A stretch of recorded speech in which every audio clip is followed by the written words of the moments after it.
Okay, basi bila kupoteza time kabisa.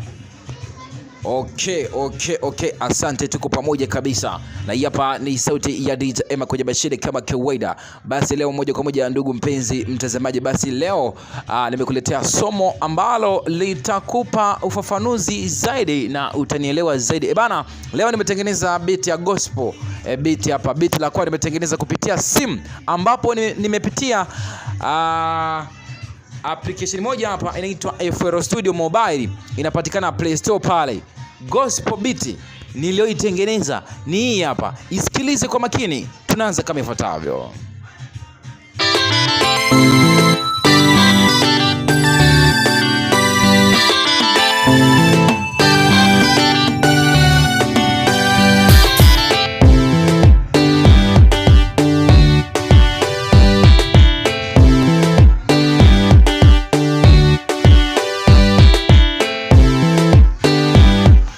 Lakini kumbuka, hili hapa ni somo la pili baada ya kutoa somo ambalo nilikuonyesha jinsi ya kuchonga beat za Kisukuma. Basi leo tupo kwenye gospel. Kwa hiyo ni gospel.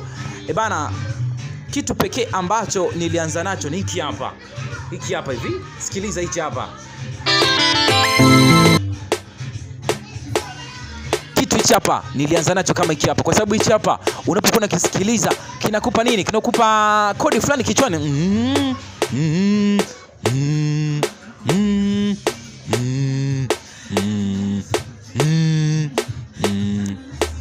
Unaona kitu kama hicho hapo, yani kile kitu kinacho sample kichwani, basi unakiweka hapa. Kwa nilifanya hivyo, japo nimeweka vitu vingi kama hivi hapa kwenda chini hapa. Kikubwa ukinifuatilia, basi siku moja nitakuelekeza kimoja baada ya kingine. Yani tunaanza moja kupangilia pa. Hata kama tutumia muda mrefu nitakuonyesha, lakini nipende nikwambie kitu kimoja: kama utanipa support yako, nitaendelea kukupa mafundisho bora zaidi. Gospel beat hii hapa baba, kali hiyo. DJ Emma kutoka Basenzo Visa, Kigoma, Tanzania. Tupo fresh. Mungu anazidi kutupa uzima na akili zaidi. Asante sana. Sikiliza gospel beat hii hapa kwa mara nyingine tena.